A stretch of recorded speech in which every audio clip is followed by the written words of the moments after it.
E vamos orar. Deus, obrigado, Pai. Nós reconhecemos, Senhor Deus, que cada bênção em nossas vidas, qualquer que seja, fluíram das veias do Teu Filho amado. Então, Senhor Pai, como nós podemos tratar todas as coisas, Senhor Pai, a não ser, Senhor Deus, como Tu chamaste Moisés a fazer ali, Senhor Deus, ao tirar a sandália dos pés, porque o lugar que ele pisava era santo. Tudo é santificado para, Senhor Pai, a glória de Cristo, para a manifestação do que Ele é. Tudo foi separado para isso. E nós, Senhor Pai, ao sermos chamados, somos separados para viver, para manifestar essa glória e tudo em nossas vidas. E para isso nós precisamos da instrução, Senhor Deus, do Teu próprio Espírito em nossos corações, não apenas iluminando, Senhor Deus, dando uma visão verdadeira, mas também o poder necessário, Senhor Deus, para que nós vivamos de uma maneira, Senhor Deus, digna do Evangelho. Que essas duas coisas, Senhor Pai, ó Deus, sejam experimentadas aqui, a verdade que flui de Ti e a capacitação que flui de Ti, Senhor Deus, para vivermos de acordo com esta verdade. É o que nós Te pedimos, em nome de Jesus. Amém. Hoje pela manhã nós estávamos olhando aquele famoso sermão de Cristo em Mateus 7, e a gente pode dizer, depois de tudo que a gente viu hoje pela manhã, não é? As pessoas, elas podem ter mil ideias de igreja e igrejas, mil ideias sobre todas as coisas, mas depois que tudo é dito e feito, em termos daquilo que nós somos e devemos fazer, a única coisa importante é pregar Cristo sozinho e este crucificado. E todas as coisas serem moldadas por isso. Tire isso e nada mais faz nenhum sentido e nem propósito. Quase sempre as falas sobre a igreja são totalmente desnecessárias, porque elas não estão falando sobre Cristo, mas sobre um monte de coisas. E depois que tudo é dito e feito, só uma coisa é necessária. E nós sabemos, não é, que todo ser humano vive para sempre. Ele não existia, mas uma vez que ele existiu e Deus soprou nele o fôlego de vida, ele se tornou uma alma vivente para sempre, no sentido de existência. Todo ser humano, então, é eterno. Há algo no ser humano que coloca ele num lugar que não está o Himalaia, apesar da majestade do Himalaia, porque o ser humano tem essa qualidade que as estrelas vão passar e as galáxias, mas não o ser humano. Ele é eterno. Depois que essa vida termina, nós continuamos para sempre. E nós viveremos de forma consciente para sempre. E pessoal, e de forma inteligente para sempre. Viveremos plenamente conscientes de cada detalhe da nossa existência, momento após momento. Então, quando a gente vê Jesus dizendo que muitas pessoas que estarão andando num caminho, não como normalmente nós muitas das vezes fomos levados a crer. Às vezes nós, ainda criança, nós que crescemos numa igreja, de que o caminho largo era o caminho do mundo e o caminho estreito é o caminho, quando na verdade Jesus está dizendo que os dois caminhos são caminhos de pessoas supostamente indo para o céu.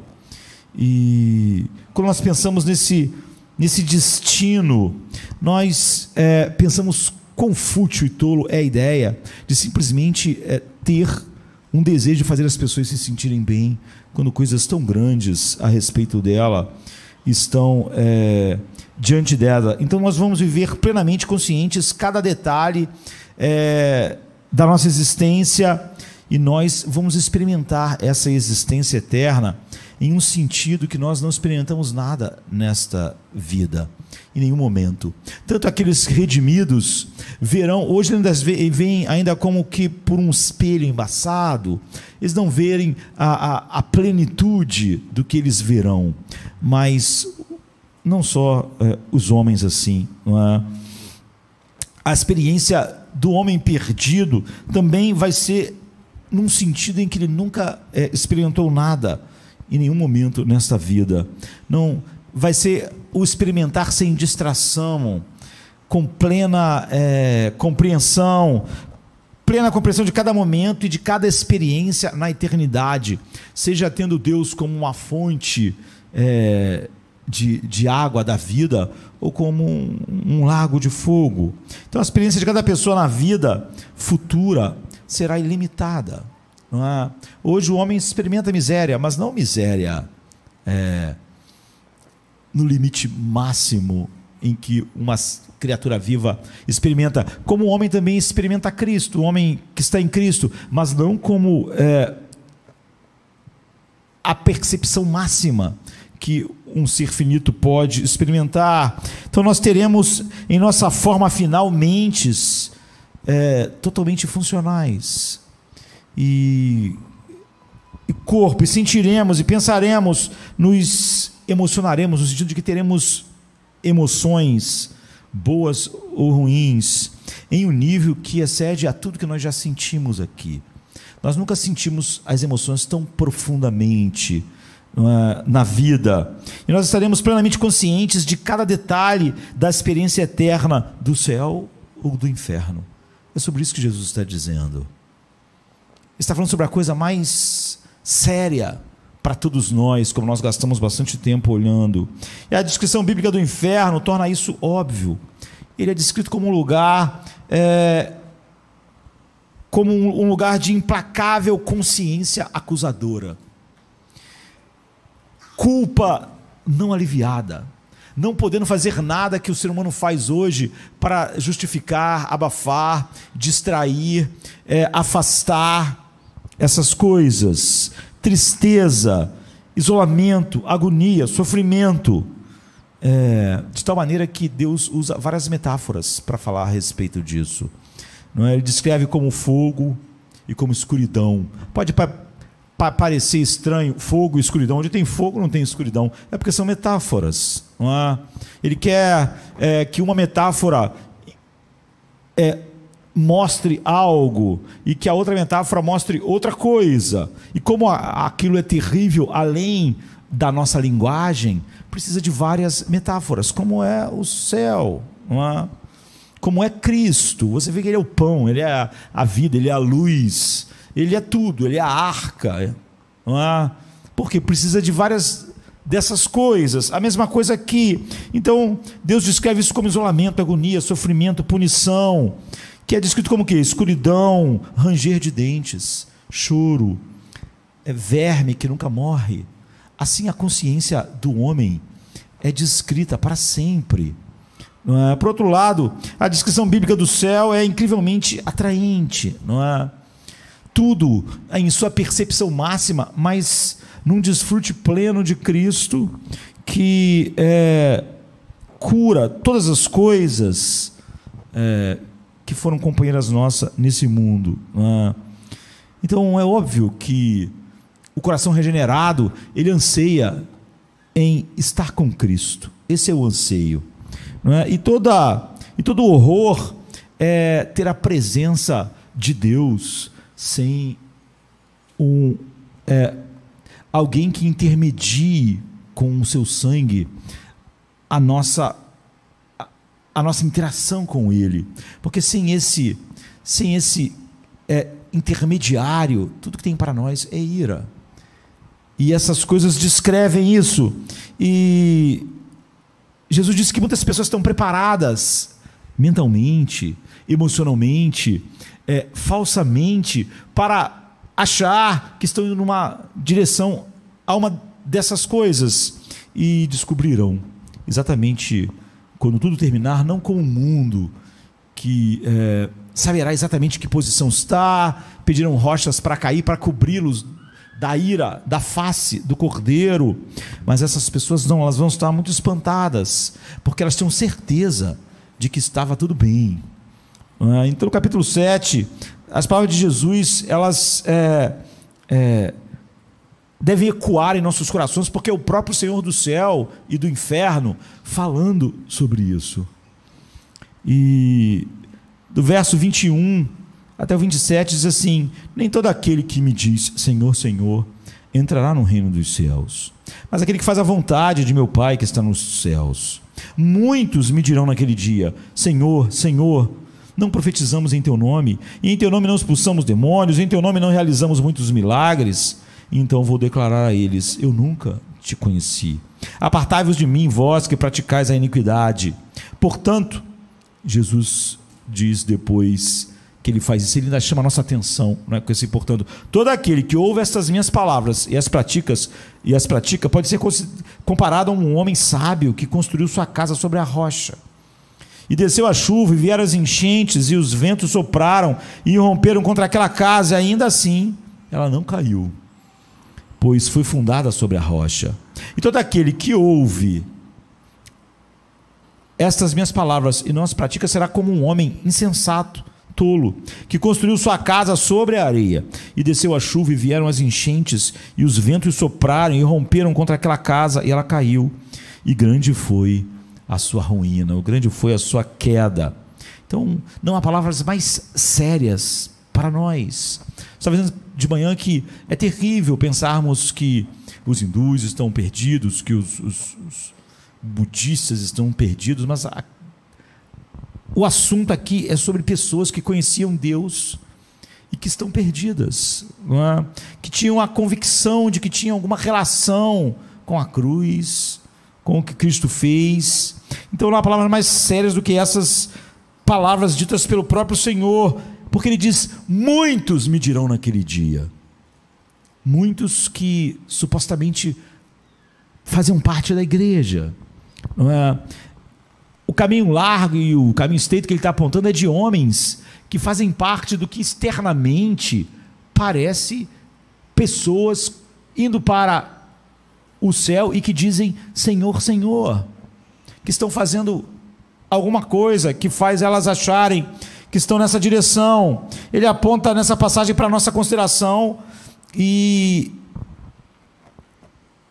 a loucura, para a gente considerar a loucura de palavras vazias, a loucura de um evangelho sem Cristo, um evangelho esvaziado da cruz, palavras que não têm substância, uma pregação que não é o evangelho, que está cheia de outras coisas, que não é o evangelho, uma atração para as coisas supostamente de Deus, mas que não é Deus que o atrai, são subprodutos disso, um senso de valor e de justiça falso que o homem tem em si mesmo, de tal maneira que ele acha que pode realmente fazer algo para Deus e Deus ter que retribuir. E a tragédia é que os corações, por trás das palavras vazias, se hoje nós falamos palavras vazias no louvor, por trás dessas palavras, a tragédia é que por trás dela há corações vazios. As palavras vazias estão apontando para corações vazios. E eu não acho que haja um texto mais sério então do que esse.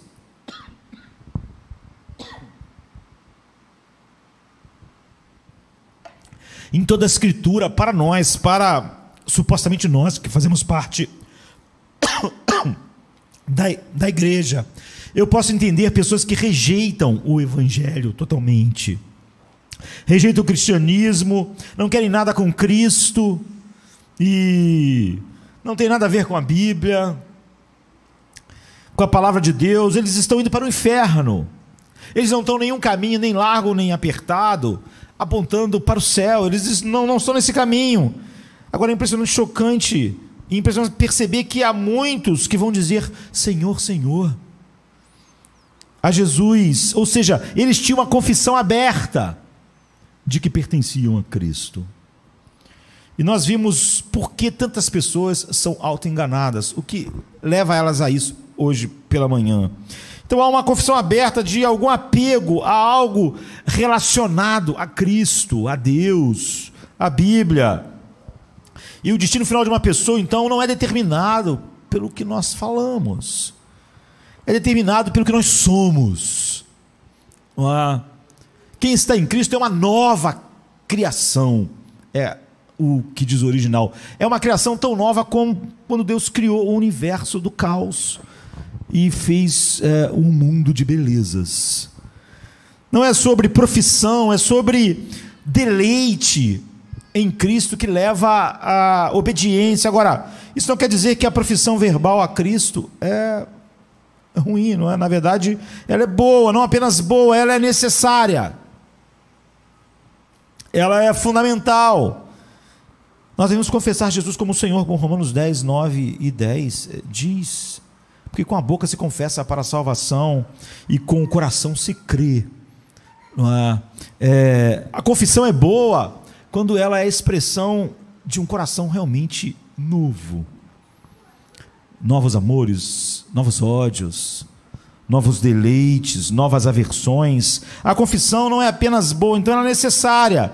E a verdadeira confissão é obra do Espírito. De tal maneira que a Bíblia diz algo estranho, porque a Bíblia diz que ninguém, a gente vai ver isso daqui a pouco, pode dizer que Cristo é o Senhor, a não ser pelo Espírito Santo. Só que Jesus está dizendo que as pessoas vão dizer, Senhor, Senhor, elas vão estar dizendo Senhor. Mas ao mesmo tempo a Bíblia diz que ninguém pode dizer isso, a não ser que o Espírito Santo faça isso. Ou seja, ninguém pode falar isso com verdade. Todo ser humano pode articular essas palavras, e os demônios também podem, mas ninguém pode dizer isso verdadeiramente por se sentir bem em cultos que massageiam o seu ego, por ouvir humanismo secular e psicologia secular. Ninguém pode dizer verdadeiramente porque nós criamos um ambiente em que a pessoa possa gostar e fazer amizades. Ninguém pode dizer que Ele é o Senhor verdadeiramente por nenhuma dessas coisas. Portanto, confessar Jesus como Senhor é necessário e também é obra única do Espírito Santo no coração de alguém. E eu, numa quinta-feira, preguei, há tempos atrás, sobre como você deve olhar cada comando de Deus, cada mandamento de Deus para você e saber como aquilo é cumprido de maneira evangélica, de maneira que aquilo é um culto a Deus. E eu lembro que eu disse que você deve observar quanto daquilo que é ordenado você fazer, por exemplo, cultuar a Deus hoje e fazer determinadas coisas, quanto daquele ato o diabo também pode fazer. E tudo que o diabo pode fazer, aquilo ainda não é a resposta verdadeira do coração regenerado. Então, por exemplo, eu citei Tiago 2,19, que diz: você acredita em Deus? Você acredita que só existe um Deus? Você faz bem. Até os demônios acreditam e estremecem. Você vê, Tiago está levantando um ponto. O teu crer tem que ser muito maior do que o crer do diabo. O diabo também crê, estremece, mas ele é ainda o diabo. Em outras palavras, a fé salvadora, porque crê, a fé salvadora tem que ser mais do que um demônio pode fazer, do que Satanás pode fazer. Então você deve tomar nota disso, descobrir sempre em tudo que você faz, quanto do que eu faço o diabo pode fazer. Isso não é a obediência a qual aquilo que Deus está falando nós precisamos responder. Isso dá uma boa definição para nós sempre do que é realmente alguém no caminho apertado. Você vê, há um princípio, eu falei, exegético, que é útil para grande parte dos textos bíblicos que nos dão comandos, que nos dão ordens. E o princípio é que quando você estiver preocupado em discernir o significado de um dever bíblico, você deve perguntar o quanto daquele dever o diabo consegue cumprir. E tudo que ele consegue cumprir não é aquilo que realmente é a obediência a Deus naquele mandamento. E você não deve igualar o dever bíblico nunca com o que o diabo pode fazer e achar que então você está bem, não é? Porque você vai estar indo nesse caminho perigoso de ouvir de Cristo um dia aquelas palavras mais duras daquele dia, não para aqueles que viveram uma vida sem Deus, mas para aqueles que andaram num caminho que supostamente estava cheio de coisas de Deus. Ele é largo, por isso, né? Os maiores legalistas, fariseus, estavam andando por ele, e aquelas pessoas mais desinteressadas, mas que ainda era parte do povo de Deus, também estavam. É um caminho bem largo. 1 Coríntios 12, 13, Paulo diz então: ninguém pode dizer que Jesus é o Senhor, a não ser pelo Espírito Santo. A Bíblia está dizendo exatamente que naquele dia as pessoas vão falar Senhor, Senhor. Mas por que ele vai dizer que não conhece elas? Porque elas nunca falaram de fato isso. Então, se você aplicar o princípio do diabo aqui, nós lembramos que o diabo não tem dúvidas de que Jesus é o Senhor. Não tem dúvidas do seu senhorio de Cristo.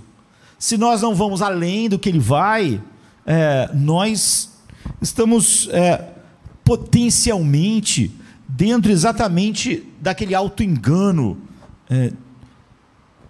de quem ouvirá aquelas palavras. Ele sabe que Jesus é o Senhor.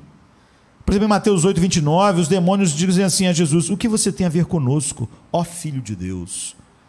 Você veio aqui para nos atormentar antes da hora. Você vê, eles reconhecem o completo senhorio de Cristo, que na hora que ele quiser, irá colocá-los sobre tormento sem fim, e que eles não podem fazer nada, porque Jesus é o Senhor. Em Marcos 1, 24, um demônio diz a Jesus: você veio para nos destruir, eu sei quem você é, o Santo de Deus. Essas frases, Filho de Deus, o Santo de Deus, estão atribuindo claramente o senhorio a Jesus Cristo. Ele é o Senhor, Ele é o Criador. Isso significa, e ainda é mais claro quando você vê o que os demônios dizem de Jesus, podem fazer com eles: você vai nos atormentar. Normalmente quando a gente pensa em demônios, não pensamos em alguém atormentando eles, pensamos em demônios atormentando pessoas. O ser humano não tem nenhum senhorio sobre os demônios os atormentam, os aprisionam, os conduzem, o príncipe deste mundo. Mas aqui você vê a linguagem deles: você vai nos atormentar, vai nos destruir. Então o diabo sabe e admite que Jesus é todo poderoso, e que os dias de liberdade dele dependem totalmente do querer de Cristo, e que na hora que os limites que ele impõe são intransponíveis, e que na hora que ele falar basta, bastará. Está dizendo de todas as formas: ele é o Senhor. O diabo então acredita que Jesus é o Senhor. Então está claro que o diabo pode dizer Jesus é o Senhor. Ele diz Jesus é o Senhor. Ele diz como aquelas pessoas: Senhor, Senhor. Ele diz, mas como é que a gente pode entender então Paulo dizendo: ninguém pode dizer que Jesus é o Senhor a não ser pelo Espírito Santo? Já que o diabo pode dizer que Jesus é o Senhor, nós sabemos que o dever de dizer que Jesus é o Senhor tem que ir além de poder formar essas palavras. Tu vê que naquele dia as pessoas vão formar exatamente essas palavras e falar: Senhor, Senhor, nós não. Ele vai dizer: não, não é? Então é mais do que crer e dizer que Ele é supremamente poderoso e Senhor de tudo. O diabo acredita nisso. O diabo acredita completamente nisso. E a mesma coisa é a verdade quando a gente se move para o texto que eu citei no início, de Romanos 10, 9. Diz assim: se você confessar com sua boca que Jesus é o Senhor e crer em seu coração que Deus o ressuscitou dentre os mortos, você será salvo. Agora, nós vemos que os cristãos não apenas confessam que Jesus é o Senhor, mas também eles creem com o coração que Ele foi ressuscitado dos mortos. O diabo acredita também que Jesus ressuscitou dos mortos. Ele crê que Ele é o Senhor e acredita que Ele ressuscitou dos mortos. Ele dedica grande parte de toda a sua energia, de todo o seu poder, exatamente para impedir as pessoas de verem, como Paulo diz, a luz do Evangelho da cruz, da glória de Cristo. Então ele acredita tanto no Evangelho da glória de Cristo, que Jesus ressuscitou dentre os mortos, que tudo que ele faz é tentar impedir que os homens vejam a glória disso. E é impossível ele fazer isso com os eleitos, porque no momento certo o Espírito Santo vem e os chama eficazmente. É o que está em 2 Coríntios 4, 4. E essa é a glória. Qual é a glória do Cristo? Do Evangelho de Cristo? É do Cristo crucificado e ressuscitado. Então o diabo sabe que Deus ressuscitou ele dentre os mortos, assim o dever de confessar Jesus como Senhor e crer que ele ressuscitou dos mortos tem que significar mais do que você simplesmente assentir, confessar com a boca e assentir com a mente de que ele realmente ressuscitou dos mortos. Então esse é o princípio. Nenhuma fé demoníaca é fé salvadora. Romanos 10, 9 dá uma pista do que é essa realidade mais profunda. Se você crer com o coração, é verdade que a referência a confessar com a boca e crer com o coração, Paulo está tirando de Deuteronômio 3, 30, 14. A palavra está na tua boca e no teu coração. Mas qual é o ponto do apóstolo Paulo aqui? O que o apóstolo Paulo está ensinando aqui é que Paulo sinaliza com as palavras para nós em seu coração, é que você confessa com a boca que Jesus é o Senhor e o seu coração sente deleite supremo, que faz sua vida estar submetida ao seu senhorio. Portanto, você diz verdadeiramente que Ele é o Senhor, e seu coração responde ao senhorio dele com deleite, com prazer. Ele é o Senhor e Ele reina sobre você. Ele é o Senhor e a mente dele, a palavra dele está dirigindo a sua vida. Ele é o Senhor e todas as coisas que fluem do senhorio dele sobre tudo está trabalhando em você o caminho do deleite e prazer nele. Nós sabemos disso porque Paulo fala em Romanos 6,17 de ser obediente de coração. É óbvio que os demônios têm que obedecer a Cristo. É óbvio que quando ele falou para eles ir para os porcos, eles puderam ir para os porcos. É óbvio que eles não podem ir além. É óbvio que o diabo sabe que ele ressuscitou. É óbvio que o diabo sabe e crê que ele é o Senhor. Mas não há nenhuma alegria, nenhum deleite nisso. Não há uma alegria indizível e cheia de glória. Acontece o contrário. E o diabo explicitamente manifesta isso, e aqui o texto contrasta querer algo no coração com desejar. Por exemplo, em 2 Coríntios 9, 7, ele diz que Deus não quer nada de você. Paulo está falando sobre ofertas, né? Se você faz com relutância ou por obrigação. Ele está dizendo, você está ofertando como o diabo oferta. Fique com você o dinheiro e gaste. Porque o diabo é que obedece com relutância. O diabo é que tem que fazer o que Deus quer, mas não há prazer. Então ele diz, não com relutância, não por obrigação, mas com alegria. Quando eu confesso que Ele é o Senhor, eu tenho uma alegria em ser o servo, em ser dirigido, em caminhar direcionado por Ele, em viver para a sua glória. Nunca é relutante, nunca é sob compulsão. Uma pessoa que não tem, que está sempre sobre compulsão, porque sabe que algo é certo, no máximo consegue fazer as coisas como o diabo faria. Então, em 1 Coríntios 12, 3, ele diz, ninguém pode dizer que Jesus é o Senhor, a não ser pelo Espírito Santo. O que Paulo quer dizer é que sem a obra transformadora do Espírito Santo, ninguém pode dizer que Jesus é o Senhor com um abraço alegre a esse senhorio, com um chute para longe de toda a sabedoria humana, com um desprezo para com o humanismo secular, amando a mente de Cristo. Ele é o Senhor. Ninguém pode fazer isso a não ser pelo Espírito Santo. Você pode fazer como o diabo, chamar de Jesus de Senhor, mas querer outra sabedoria e querer você mesmo ser o Senhor da sua vida. Então o diabo admite o poder de Jesus e admite sua vitória final e seu senhorio sobre tudo, mas ele odeia no fundo que seja assim. Ele não sente nenhuma alegria nisso. Isso não enche seu coração de paz e de gozo e de forças para viver para a glória de Deus. Não, acontece o oposto, não é? É como é facilmente detectável em vidas e vidas e vidas que vão repetir as mesmas coisas, mas no entanto o seu coração está nesse mesmo lugar, e é isso que nos torna cristãos. Não apenas acreditar de verdade, não apenas confessar, mas fazer isso de maneira oposta ao que o diabo faz. E em 2 João 2,19, 1:9 diz assim: todo aquele que vai em frente e não permanece no ensino de Cristo não tem Deus. Quem permanece nesta verdade tem tanto Pai quanto Filho. Isso obviamente é importante, pois não ter Deus resulta exatamente em perder Deus e tudo que Ele é, perder toda a eternidade, a beleza dele, por toda a eternidade. Então, se a gente olhar para esse texto que diz, aquele que não permanecer no ensino de Cristo, o que é permanecer no ensino? Tem gente que creu em algo e ela creu já ainda, então ela acha que permaneceu no ensino, porque ela creu em algo 20 anos atrás, e até hoje ela diz, eu creio naquilo, então eu permaneci nesse ensino.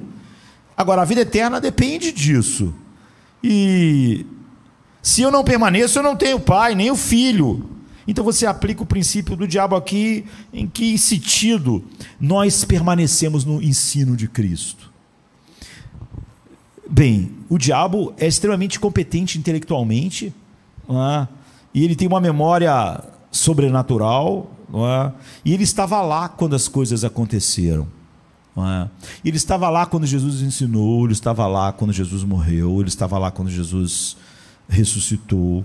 Assim, permanecer aqui no ensinamento de Cristo não é no sentido de lembrar deles, porque é óbvio que ele lembra de todas aquelas coisas, e nem de acreditar naqueles ensinamentos, porque é óbvio que o diabo acredita em todas essas coisas, não é? Portanto, isso significa que quando João diz que nós devemos permanecer no ensino de Cristo, ele quer dizer mais do que apenas se lembrar desse ensino e acreditar naquilo como um fato.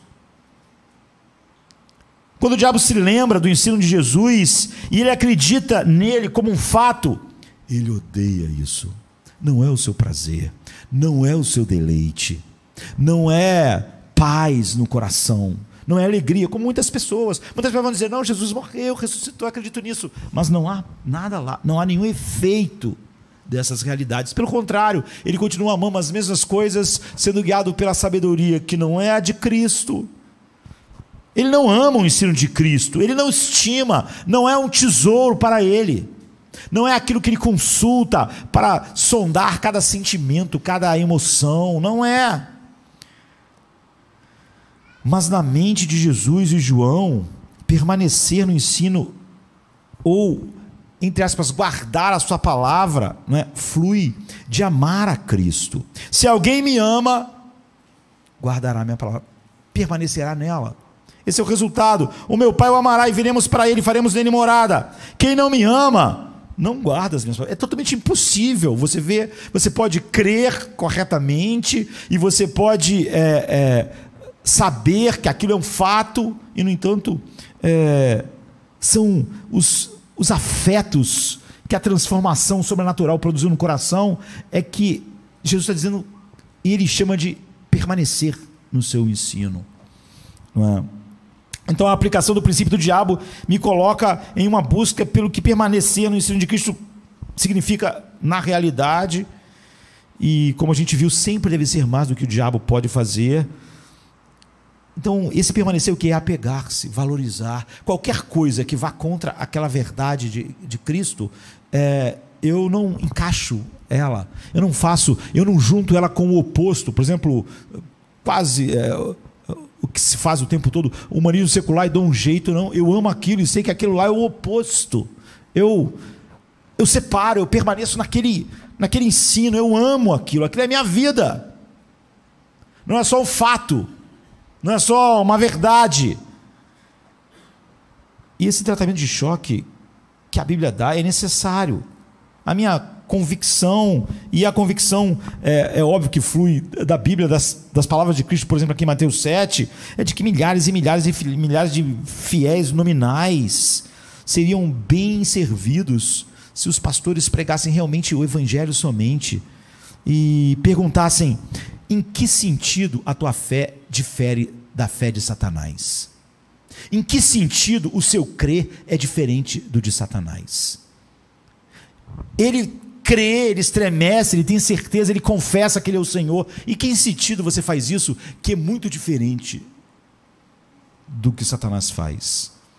como a sua permanência nos ensinos de Jesus é diferente da do diabo, que continua conhecendo o que ele falou e continua sabendo daquilo como um fato. De fato, todo crente, não apenas os nominais, fariam bem em perguntar, não é? Como minhas orações são diferentes das orações que o diabo poderia fazer, ou da que um homem sem Cristo, sem nunca ter visto a beleza de Cristo, poderia fazer. E se nós, nesse afã da nossa cultura, de fazer todo mundo nos sentir bem, ou a gente mesmo quer se sentir tão bem, que fugimos dessas coisas, nós estamos caminhando por um caminho largo, que nos deixará espantados diante de Cristo, quando soubermos que as nossas ideias eram totalmente enganadoras a respeito de nós mesmos, não é? Então você vê que aqui no texto ele diz: nem todos que dizem Senhor, Senhor. Isso é respeitoso, não é? Isso é ortodoxo, assim, isso é certamente verdade, né? Essa repetição coloca o nível ainda mais alto, não é? Nisso é assim que os verdadeiros filhos de Deus realmente falam. Mas você pode ter essas expressões e crenças verdadeiras que são exatamente como o diabo teria, não é? Há aqui nas palavras dessas pessoas para Cristo naquele dia um sinal de certa devoção. Em teu nome nós profetizamos. Aqui está supostamente uma vida que tinha sido entregue a algum propósito relacionado a Cristo. Não é uma pessoa marginal, não é alguém no limite, não é? Essas pessoas do caminho largo aqui são pessoas que não parecem nada serem marginais ou viver no limite do, sabe? Há uma ideia de devoção, há uma confissão aberta, que tem um certo zelo sem conhecimento, como Paulo falava dos seus compatriotas. E o respaldo a essa confissão, a essa profissão, está numa vida, supostamente, que de alguma maneira foi gasta até certo ponto em algo direcionado a Cristo, em ministério a Cristo, e até as próprias atividades. Por exemplo, no teu nome nós profetizamos. A palavra no original aqui não está falando sobre prever o futuro, está falando sobre falar. Nós falamos a tua verdade às pessoas, nós proclamamos quem tu és. Então eles ensinaram, eles falaram, eles proclamaram em nome de Cristo. Eles alegaram ter realmente exercido poder sobre demônios, já que se você fala e você acha que alguém foi trazido para Deus, para o reino de Deus, é óbvio que você exerceu poder sobre o mundo invisível, não é? Através do que supostamente você estava fazendo para o reino de Deus. Então aqui está uma vida que basicamente poderia ser definida como uma vida de um pastor, de um missionário, de um pregador, de um membro da igreja. Todos podem se encaixar aqui, ou mesmo a vida de um discípulo de Cristo, realizando coisas. Essa não é então uma pessoa marginal. As pessoas do caminho largo, superficial, fazendo uma afirmação, Senhor, Senhor, quando nada na vida dela teve nada, nenhuma relação com alguma coisa, não, aquele auditório que eu via Jesus, a vida deles, como eu disse, a vida social, a vida em família, a vida do trabalho, toda era meio que saturada daquilo que Deus tinha dito de alguma forma. Então, quão impressionante é ouvir o versículo 22, muitos dizendo isso. Então, no versículo 23, em resposta a essa confissão, que parece tão Senhor, Senhor, toda a confissão, você vê como Paulo tinha dito que ninguém pode dizer verdadeiramente que ele é o Senhor, a não ser pelo Espírito Santo. Foi o que essas pessoas fizeram. Então eu lhes direi: nunca vos conheci, Eles podem reivindicar Cristo. As pessoas gostam de fazer isso, né? Mas ele está dizendo: eu não reivindico vocês. Eu não conheço vocês. Vocês podem ter reivindicado me conhecer, fazer coisas em meu nome, mas eu não reivindico vocês diante do meu Pai. Eu não conheço vocês. Eu não fui para a cruz conhecendo você desde a eternidade. Por quê? Porque a salvação não vem para aqueles que podem fazer, como nós vimos, aquilo que o diabo pode fazer, pode crer como o diabo pode crer, pode estremecer como o diabo pode estremecer. Não são simplesmente, então, os, entre aspas, faladores, não é? Mas aqueles cujo coração, afeição foram milagrosamente, espiritualmente transformados. Eles não precisam que a igreja invente coisas para eles acharem Cristo atrativo. Eles não precisam de que a igreja os coloque iscas de outros interesses para eles se interessarem por Cristo, de coisas que estão focadas neles.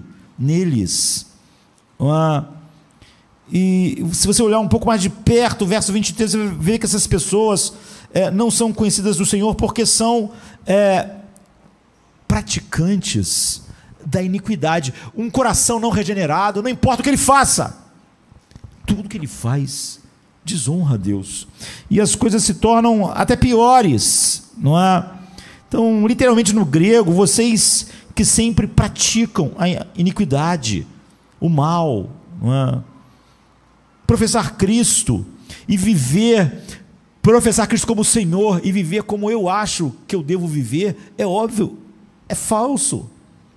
Professar Cristo como a luz do mundo e ficar na escuridão, como a príncipe da paz e nunca ter nada disso, é falso.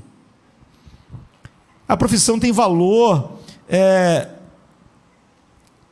se ela realmente é a expressão de algo concreto que está acontecendo em nós, e não só de um crer verdadeiro como o diabo tem, e uma confissão verdadeira como ele confessa, ou de permanecer no ensino no sentido de que o mesmo que ele cria e sabia a respeito de Cristo há 2000 anos atrás, ele sabe agora ainda, e sabe que aquilo são fatos, e são fatos verdadeiros.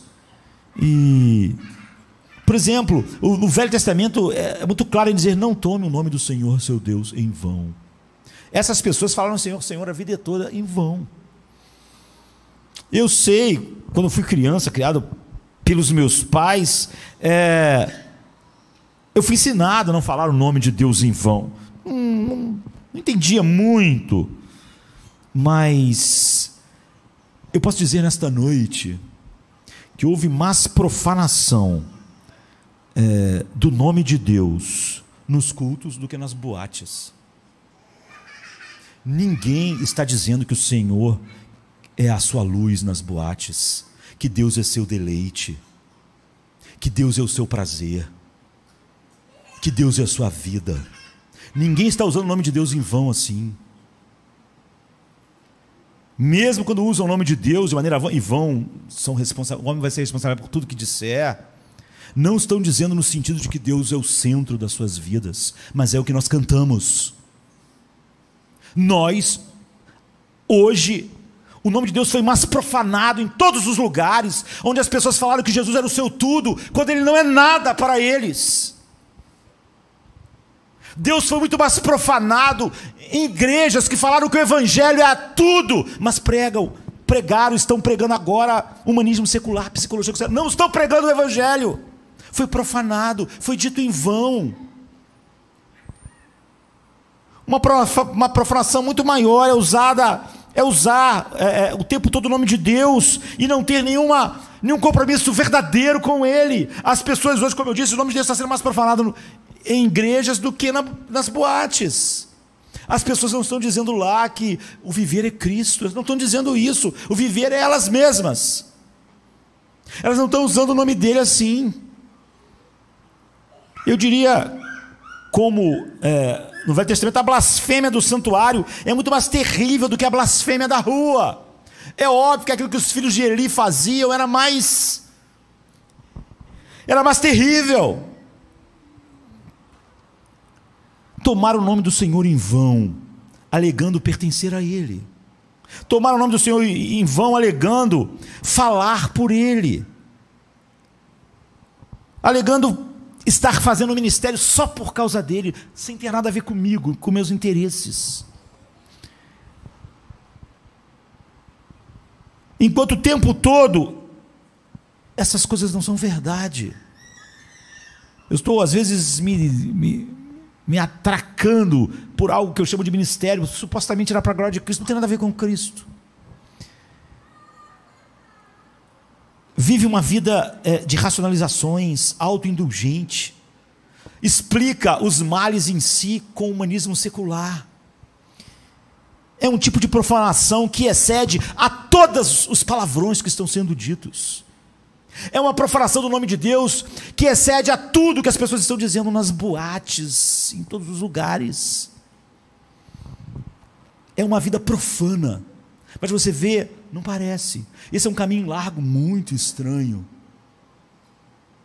para as pessoas. Eu suponho que ninguém argumentaria que o pior de todos os beijos já dados na Bíblia foi o beijo de Judas. Pior do que todos os beijos dados em todos os bordéis. E é por isso que o nome de Deus é muito mais profanado em igrejas visíveis, não é? Na igreja visível, do que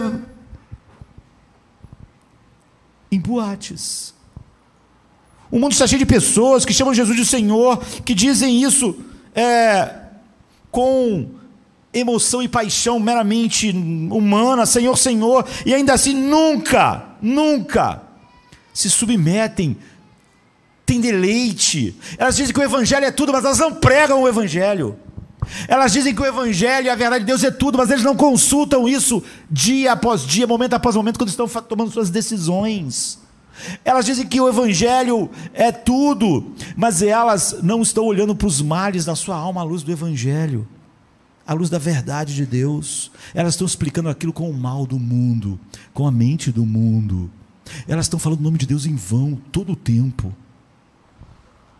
E é por isso que nos é dito nas Escrituras, 2 Coríntios 13, 5, examinem-se, para ver se vocês estão na fé, se a fé que vocês têm não se parece com a do diabo, se tudo que vocês estão fazendo, um mero homem natural não poderia fazer. Você não deve simplesmente olhar para um evento passado, mas para esse caráter produzido pela contemplação de Cristo, que vai se expandindo. Muitas pessoas têm tudo que elas têm para dizer sobre a sua vida como filho de Deus sobre o passado. Um dia eu fui num lugar, aconteceu isso, eu levantei a mão, mas não há nada no presente. Ela mesma confessa que ela não tem nada do que flui dele, paz, gozo, alegria, nada do fruto do Espírito, alegria, paz, e nada de tudo que o próprio Cristo é em nós, a vida. A única coisa que torna o homem aceitável é estar em Cristo verdadeiramente, sendo levado a isso. Todo o resto é profanar o nome de Deus, dizendo Senhor, Senhor, é tomar o nome dele em vão. E Jesus, no original, que está dizendo, eu nunca te conheci. É óbvio que isso não significa, a gente já sabe, muitas vezes quando está falando sobre eleição, os que Dantes conheceu, a gente fala sobre isso. É óbvio que ele não está dizendo para essas pessoas, eu não sei quem vocês são, eu nunca vi vocês, não sei. É óbvio que ele sabe quem eles são. É óbvio que Jesus conhece perfeitamente todas as pessoas, conhece cada pensamento, cada intenção. A palavra nem chegou à nossa boca e ele já conhece, o sentimento nem chegou ao nosso coração e ele já sabe. Ele conhece perfeitamente assim todas as pessoas, todos os anjos, todos os demônios. Ele não só sabe, não é? Como tem esse conhecimento final. Quando ele diz eu nunca te conheci, ele não está dizendo não, você é um estranho para mim, não sei quem você é. Significa eu não tenho nenhum relacionamento íntimo contigo, nunca tive. Você nunca teve um relacionamento verdadeiro comigo, íntimo, de aliança. Eu nunca estive nos seus afetos. Suas afeições não eram minhas. Sua mente nunca foi capturada pela minha verdade.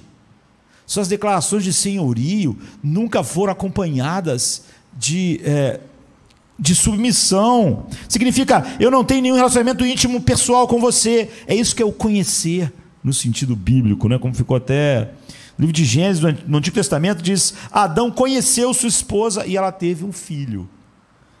Isso significa, óbvio, muito mais de que Adão viu, sabia quem era Eva e ela engravidou. Não é? Ele conhecia ela num sentido de intimidade física. E então ela concebeu. Com relação a José e Maria, diz: José não a havia conhecido, ou não a conhecia. Então é um belo e tradicional, antigo eufemismo bíblico para intimidade sexual. E metaforicamente aponta para algo ainda maior, um relacionamento que é muito mais íntimo do que a relação sexual entre uma marido e mulher.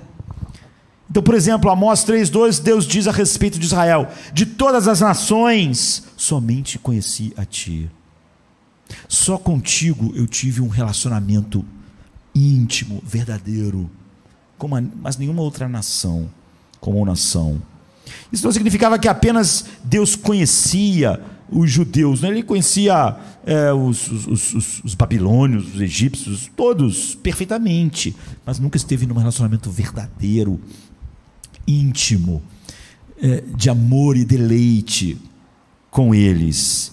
Significa que com Israel, Deus estabeleceu esse relacionamento. Quando Jesus diz no dia do julgamento: eu nunca te conheci, Ele está dizendo: eu nunca fui alegria indizível para você, eu nunca fui o seu deleite, você falou meu nome em vão durante muitos anos, tudo que você fez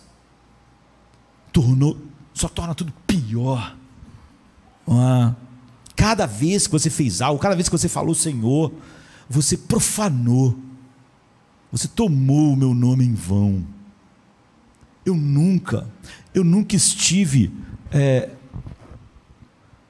não é como o tesouro principal, eu nunca tive entre os tesouros que você buscava na segunda, na terça, na quarta, na quinta, na sexta. Você pode ter reivindicações a meu respeito, mas eu não reivindico você em nada, eu não te conheço. Você pode ter respeito por certa medida de ortodoxia daquilo que estava na minha palavra. Você pode ter respeito pelo fervor que é exibido em devoção pública. Você pode ver pessoas assim cantando hinos como nós cantamos, não é? Mas estavam tomando meu nome em vão, estavam me chamando de Senhor em vão, estavam profanando a santidade do meu nome. Isso soa, é óbvio, parecido com o que é reivindicado hoje, não é? Por líderes. Sempre haverá pessoas que dizem que têm um relacionamento com Cristo, quando na verdade toda a sua mente, todo o seu coração, todas as suas afeições não são moldadas por essa verdade, produzidas por ela, e ela tem mil interesses, ela está sempre insatisfeita com a igreja, não porque a igreja devia ser mais centrada em Cristo, mas é porque ela acha que a igreja devia de alguma maneira satisfazer mais alguma coisa sobre ela, ou eu estava dizendo no início, depois de tudo é dito e feito, a única coisa que importa sobre a igreja de Cristo é que ela é centrada em Cristo, e Cristo então passa a ser o objeto da nossa pregação, da nossa adoração, da nossa oração, e cada uma dessas coisas é verdade dentro de nós. O propósito sempre é esse. No versículo 13, Jesus disse: entrai pela porta estreita, porque larga é a porta, espaçoso é o caminho que conduz à perdição, muitos são os que entram por ele. Ele não está falando do mundo, porque pequena é a porta, e apertado é o caminho que conduz à vida, e poucos, ou seja, aquelas pessoas, ele está falando para uma plateia de pessoas que oravam, que jejuavam, que faziam um monte de coisas, mas aquelas pessoas nunca passaram pelo portão estreito, eles não vieram com uma atitude de verdadeiro arrependimento e vendo toda a sabedoria humana como nada, eles não consideraram tudo lixo por causa da mente de Cristo, da beleza de Cristo, eles não vieram sabendo que eram pecadores sem nenhum merecimento, portanto, se as doutrinas da graça não fossem verdade, ele estaria perdido. Eles não vieram despidos, nus, eles não compareceram diante de Deus sem nada, sem nem aquelas folhas de figueira de Adão, sem nada, dizendo: estamos nus, estamos sem nada. Ou Cristo nos cobre com o seu manto de justiça, ou nós estamos perdidos. Eles não vieram com essa atitude no coração da percepção da bem-aventurança que o Evangelho é. É por isso que eles continuam afirmando que um homem pode estar em Cristo e ser tão miserável quanto o homem que não está. Não no sentido de que ele está no mesmo mundo caído, mas no sentido de que todas essas coisas, essa nova criação, estar em Cristo não faz diferença em como ela vive nesse mundo. É uma coisa assustadora para pensar nisso, queridos. É uma coisa assustadora de se pensar que haverá pessoas lançadas no inferno que passaram todas as suas vidas, ou grande parte delas, dando testemunho, falando algo sobre Cristo. No versículo 18 diz: não pode a árvore boa produzir frutos. Isso tudo é o mesmo sermão de Cristo. Nem a árvore ruim produzir frutos bons. Toda árvore que não dá bom fruto é cortada e lançada no fogo. É assim, alguém disse certa vez: por que me chamar, a partir desse texto, né? Muito tempo atrás, por que chamar de Senhor, Senhor? Jesus perguntou a eles: vocês não fazem o que eu digo? Você me chama de caminho, mas não anda, mas não me anda. A gente pode dizer assim. É o que Jesus vai estar dizendo. Você me chama de vida, mas você não me vive. Você me chama de mestre, mas você não me obedece. Você me chama de todo sábio, mas você segue o humanismo secular. Você me chama de consolação, mas não tem paz. Você me chama de príncipe da paz, mas não conheceu nenhum descanso vindo de mim. Você me chama de pão, mas vive faminto, nunca se alimentou de mim. Você me chama de água, mas tenta matar sua sede em cisternas rotas. Você me chama de luz, mas anda na escuridão. Então essa antiga pregação diz: se eu te condeno, não me culpe. Cada senhor que você falou aumentou a sua culpa. Você me chamou de pão, mas nunca me comeu.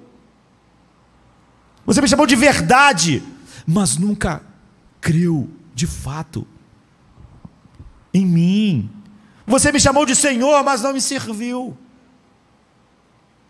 Não agiu como um doulos, né? Como um escravo diante do seu Senhor. Não agiu assim. Se eu te condenar, é porque suas palavras eram vazias. O caminho largo é o caminho de todas essas coisas vazias, não o caminho do mundo. A chamada Igreja de Jesus Cristo está cheia daqueles que falam palavras vazias. Essas palavras vazias surgem, como eu disse, se elas fossem só palavras vazias, mas elas surgem de corações vazios. Observe o versículo 24. Essa ilustração demonstra a condição real do coração. Portanto, todo aquele que ouve essas minhas palavras e as pratica, pode ser comparado a um homem sábio que edificou sua casa sobre a rocha, e desceu a chuva e vieram as enchentes, e os ventos sopraram e irromperam contra aquela casa, e ainda assim não caiu, pois foi fundada sobre a rocha. E todo aquele que ouve as minhas palavras e não as pratica será como um homem sensato que construiu sua casa sobre a areia, e ele, quando desceu as chuvas e vieram as enchentes e os ventos sopraram e romperam contra aquela casa, ela caiu, e grande foi a sua ruína. Porque é uma ruína maior, porque havia uma casa construída, é porque aquele cara chegou até o último dia achando que ia receber um bem-vindos, e ele ouve Jesus dizer: não te conheço. Ele diz: não, Senhor, nós fizemos tantas coisas, eu construí uma casa, mas não tinha alicerce, não era sobre o Evangelho que você construiu, não era sobre um coração capturado pela minha beleza que você construiu a sua vida. Aqui novamente há esse contraste muito familiar que a gente vê ao longo de todo esse texto. 2 portões, 2 caminhos, 2 multidões, 2 destinos, 2 árvores, agora 2 casas. Ambos submetidos à mesma coisa, a essa mesma tempestade, a esse mesmo julgamento. O contraste aqui não é entre pessoas que ouvem a palavra de Deus e pessoas que não ouviram a palavra de Deus. Não é o contraste de pessoas que estão na igreja e as que estão fora da igreja. É sobre as pessoas que ouviram a palavra de Cristo. Pessoas que ouvem a palavra de Deus e são sábias, e pessoas que ouvem a palavra de Deus e são tolas. Constroem a sua vida não sobre Cristo. Continuam construindo sua paz, seu senso de autoestima, de valor, sua identidade em outra coisa que não é Cristo. Elas estão edificando, mas... Ou aqueles que são expostos à verdade e são capturados por ela, e aqueles que são expostos, mas não adianta nada. Sermão após sermão, 10 anos depois, não aconteceu nada. Trata-se de coração capturado e levado, a mente capturada e levada cativa à obediência de Cristo, é a expressão que Paulo usa. E a mente que crê, como Satanás crê verdadeiramente, que aquilo tudo é verdade, mas nunca é levada cativa à obediência de Cristo, como Satanás nunca é, porque isso é uma obra do Espírito. Então o contraste entre o obediente e o desobediente aqui é apresentado para nós no sentido de construtores de casas, no que você edifica tudo. É óbvio que se eu quero Cristo por alguma outra coisa que não é Ele mesmo, eu não estou edificando a minha vida sobre Ele, mas sobre aquela coisa que eu quero edificar a minha vida, e eu acho que Ele pode me ajudar. As palavras aqui, você entenderá então, são dirigidas àqueles que professam conhecer Deus, são só para aqueles que dizem Senhor, Senhor, e não para o mundo. Essas palavras são dirigidas para aqueles que professam conhecer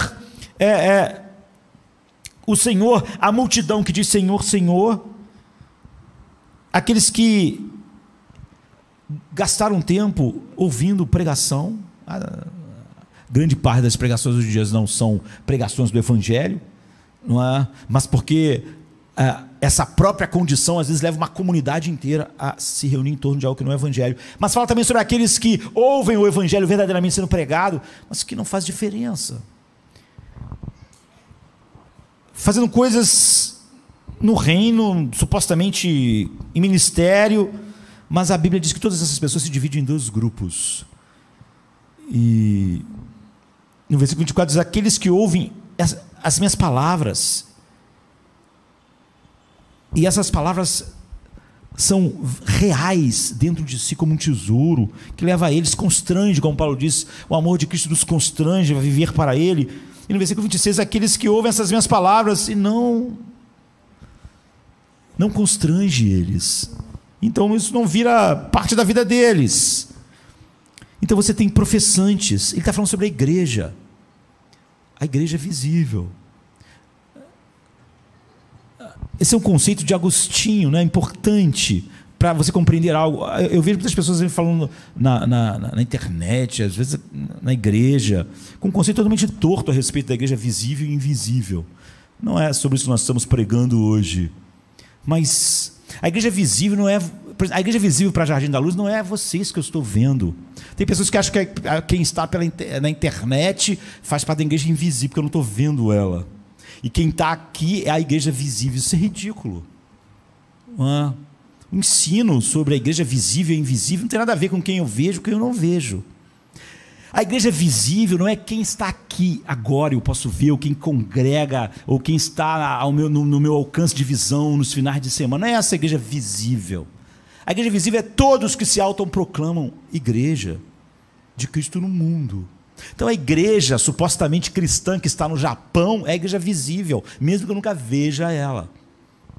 E a igreja que está na Ásia é a igreja visível. Esse é o ensino. Todo que se autoproclama cristão, crer nessas coisas, fazem parte da igreja visível. E o que é a igreja invisível? A igreja visível é a verdadeira igreja.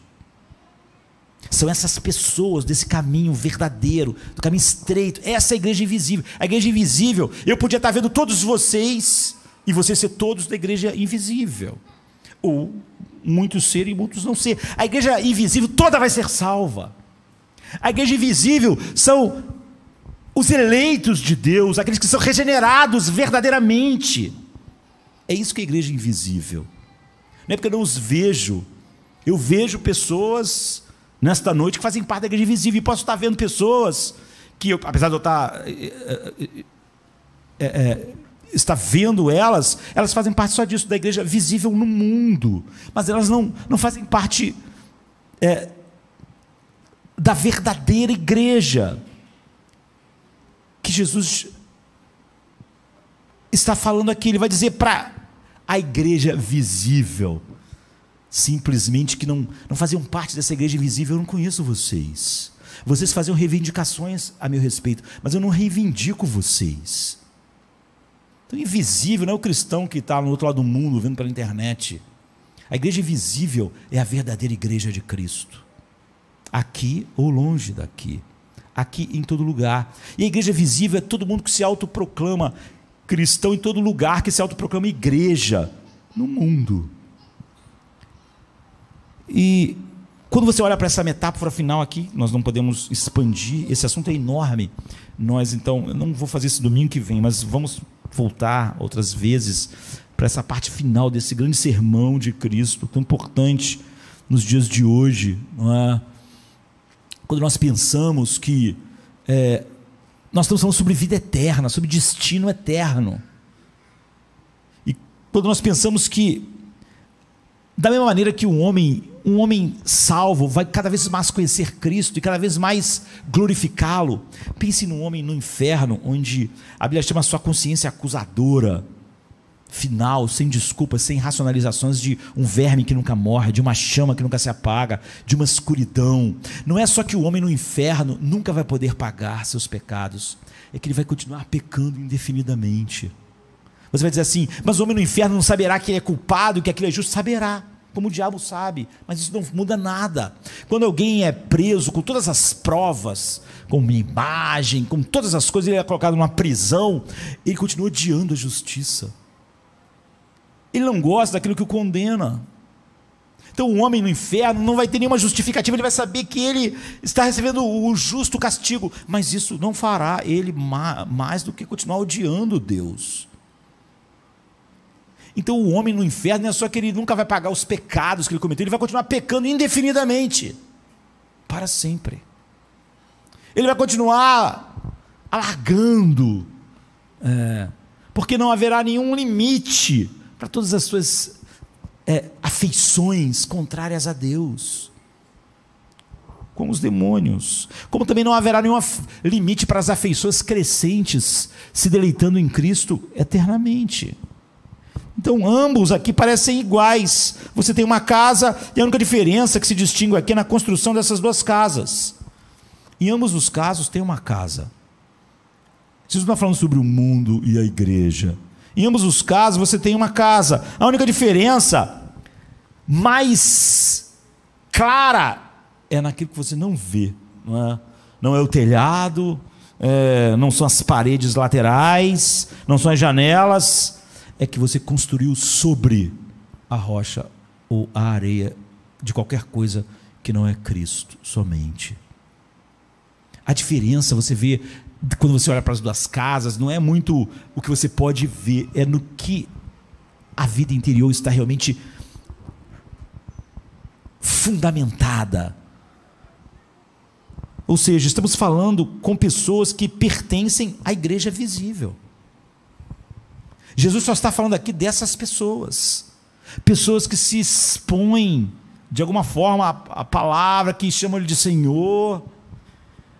Estamos falando com pessoas que foram expostas, eles ouviram as minhas palavras, Jesus está dizendo, mas considere o homem sensato aqui, não é aquela pessoa que nunca ouviu, viveu a vida lá, nunca ouviu de verdade, não, eles ouviram minhas palavras, mas eles nunca levaram elas para onde devia estar, elas não fizeram nenhuma diferença para eles.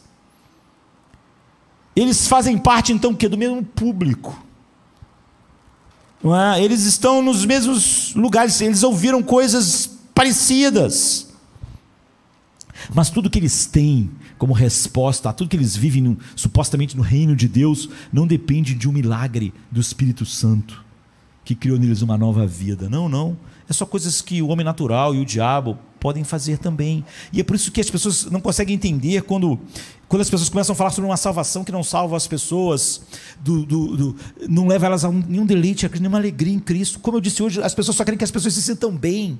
Mesmo supostamente homens que estão abraçando doutrinas verdadeiras, na hora da aplicação, eles só querem que as pessoas se sintam bem. Então eles vão tirar toda a verdade da interioridade, da beleza do Evangelho, da beleza de Cristo no coração do homem, produzindo paz, alegria, e vão dizer que a pessoa pode nunca conhecer Jesus dessas formas e ainda assim ser salvo. Ela pode nunca ter nenhuma paz e andar de desespero em desespero, ou seja, o caminho dele não vai ser como a luz da aurora, mas ainda assim, ele está indo para o dia. Olha, só o caminho da aurora, que vai brilhando cada vez mais, vai chegar num dia perfeito. A verdadeira questão aqui, então, não é se eles ouviram, não é se eles ouviram algum ensino, é o que eles fazem sobre isso genuinamente. Ou o que isso fez genuinamente neles. É sobre isso. Não é apenas que eles ouviram o ensino sobre Cristo, eles edificaram sobre isso. Eles interpretaram todas as coisas do mundo, da vida, da alma, baseado nisso. Eles realmente edificaram sobre a rocha do Evangelho, a rocha que é Cristo, ou a vida deles era edificada sobre um monte de coisas que eram areia. É sobre isso. Jesus disse, é tolo, é insensato quem ouviu a meu respeito e resolveu construir sua casa, ou edificar a sua vida, parte fora de mim. A tempestade vai manifestar isso, não é? Isso não pode resistir à realidade. As pessoas estão dizendo para você, não, a tempestade vai resistir, você vai estar tudo bem no final. Jesus está dizendo, não vai, se a sua vida não foi edificada sobre mim, eu que sou a paz, a vida, a alegria, o gozo do céu, se ela não foi edificada sobre mim, e você teve os alicerces sobre essas coisas, não vai, naquele dia você pode procurar o pastor mais famoso do mundo, ou então um pastor reformado que diz que vai estar tudo bem naquele dia com você, mas não vai estar, se você não edificou sua vida sobre Cristo. Naquele dia vai estar tudo ruim, ele vai dizer, eu não te conheço. Ah, mas um pastor disse que eu podia ser assim, que mesmo assim, sem nada interior que manifestasse a verdade do que eu declarasse, está tudo bem. Não está bem. Você não tem alicerces. Você não edificou sua vida sobre mim, por isso você vivia assim. Porque ao não ter alicerces sobre mim, você não tinha nenhuma firmeza sobre todas as coisas que o mundo é. Ambos construíram uma casa. Uma casa constitui o quê? Atividade. Construir fala de atividade. Você não constrói uma casa assim, dá trabalho. Tá dizendo, todo mundo no caminho largo tiveram um trabalho religioso, edificaram alguma coisa, gastaram tempo, uma vida dentro da ampla estrutura do que nós chamaremos de cristianismo ou do mundo evangélico. Ambos construíram no mesmo lugar. Como você sabe que eles construíram no mesmo lugar? Eles vão sofrer a mesma tempestade, estão sujeitos às mesmas coisas, os mesmos eventos. Mas a diferença entre eles era básica. É a diferença exatamente que muitos que pregam querem matar. Mesmo muitos que pregam supostamente ortodoxamente, dizer que uma pessoa pode ter a sua vida não edificada sobre Cristo, seus afetos, sua alma edificada sobre Ele, não ter nada disso, e no final vai estar tudo bem. Não vai, a casa vai cair, a tempestade final, que é o que essas pessoas estão experimentando no sermão de Jesus, de chegar diante dele e dizer, eu não conheço você, é a tempestade. Eu não te conheci, você não me conheceu. Seus afetos não estavam em mim. Você me chamou de Senhor, mas não me seguiu. Você falava que eu era sabedoria, mas seguiu outra. Você falava que eu era o príncipe da paz, mas você buscou paz em outras coisas, e ao não achar lá, você não achou em lugar nenhum, não é? A única diferença é a fundação. É a diferença que Jesus está fazendo. E por isso o Senhor diz, não assuma simplesmente as coisas. Seja sério sobre elas. Eu comecei dizendo que muitas pessoas têm muito a falar sobre igreja, mas no final a única coisa que interessa é essa: Cristo e este crucificado e tudo que Ele faz na pregação, na oração, na adoração da igreja. Todas as outras coisas são maneiras que os homens querem organizar as coisas. Então, construindo Petros, numa pedra, construiu sobre Cristo toda a sua vida edificada naquela parte da casa que você não vê, que são as fundações. Ou ele usou a palavra grega areia, Amon. É por isso que, por exemplo, a capital da Jordânia é chamada Amã, porque é tudo areia, não é própria a palavra. Ou seja, o versículo 27 diz: o insensato edifica a sua casa sobre outra coisa que não é a mim. Ele edifica o seu valor, a sua identidade, o seu senso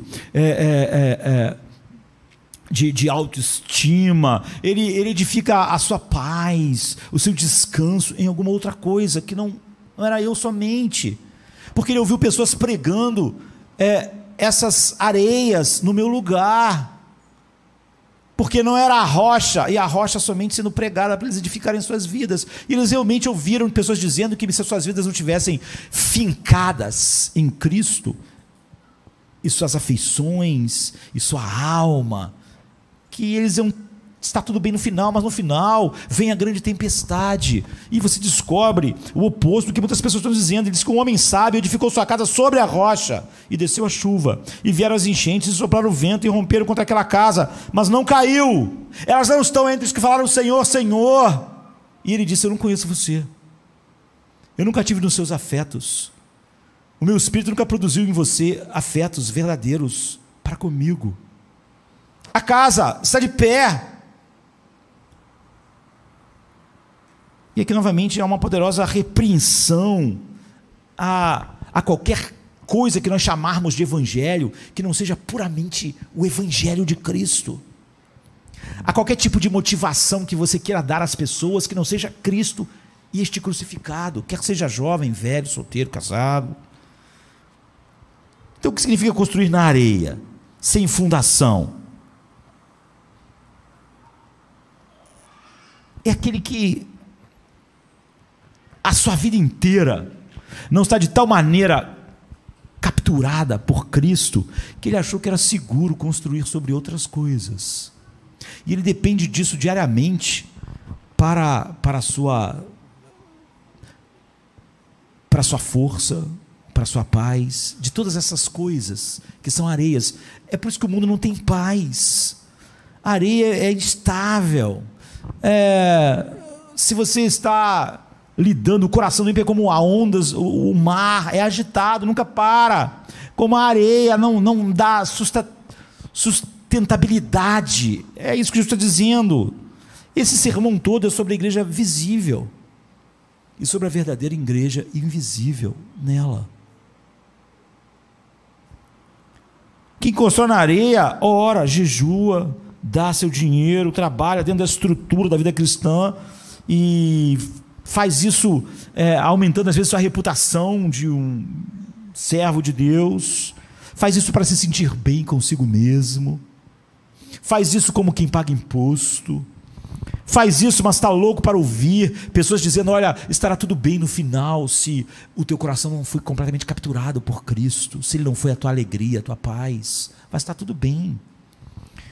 Esse sermão é exatamente para dizer: não vai estar. Eu vou dizer que não te conheço. A tua casa vai cair. Quem disse que ela podia ser edificada sobre parte de mim, com a tua sabedoria escolhendo o que pegar, e parte que não é de mim, estava te enganando. Por isso que nesse sermão ele fala sobre falsos mestres. Ele diz: minha palavra. Quem edifica sobre minha palavra? Sobre tudo que eu ensinei, sobre a revelação completa do que eu sou, sobre a verdade.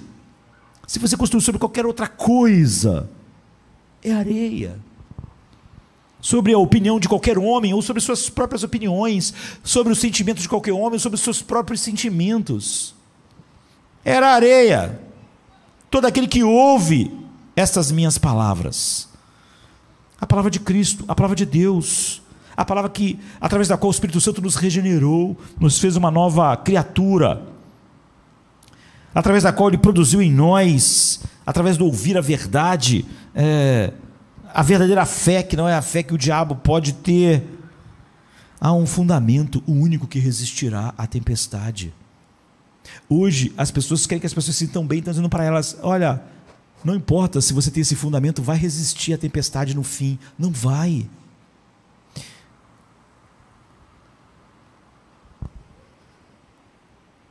Nós precisamos querer que as pessoas conheçam Deus, como o próprio Deus está se revelando aqui. Nós não somos homens que se levantam, um povo que se levanta para fazer todo mundo se sentir bem. Certamente esse sermão de Jesus não foi recebido por todo aquele povo que se dizia povo de Deus de maneira efusiva. Eles não gostaram, como as pessoas não gostam. Os fariseus deviam dizer: ele está falando com a gente, ele está pregando para a gente, eu sinto que ele está falando comigo. Os fariseus pensaram isso naquele dia. Eles não gostaram. Quem dera eles tivessem, como o fariseu Paulo, caído, não é, diante da luz, da glória do Evangelho. Mas não foi isso que aconteceu. Nós estamos diante dessa realidade assustadora aqui.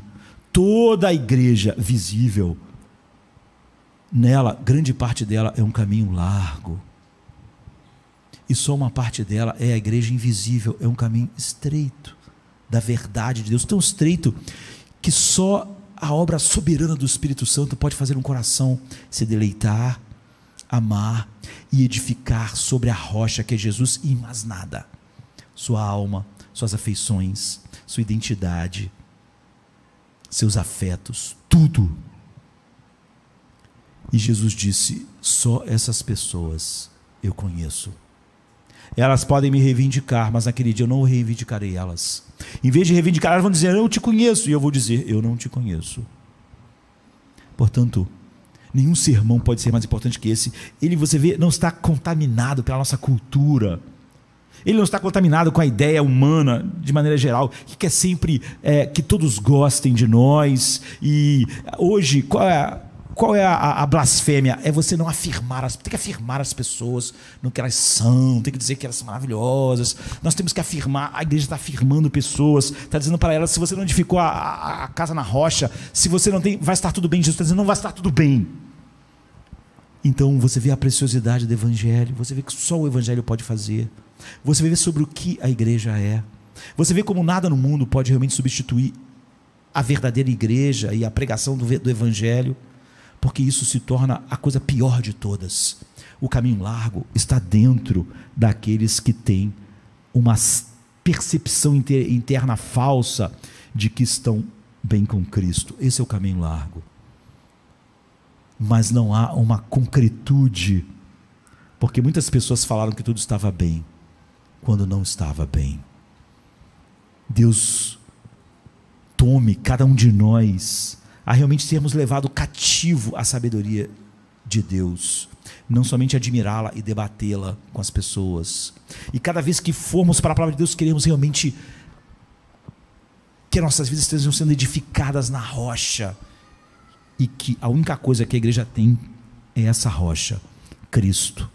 E quem não quer edificar a casa sobre esta rocha, não devia ser afirmado e nem se sentir bem com o que a igreja diz, até que o Espírito Santo a faça desejar Cristo e Cristo somente. Vamos ficar de pé.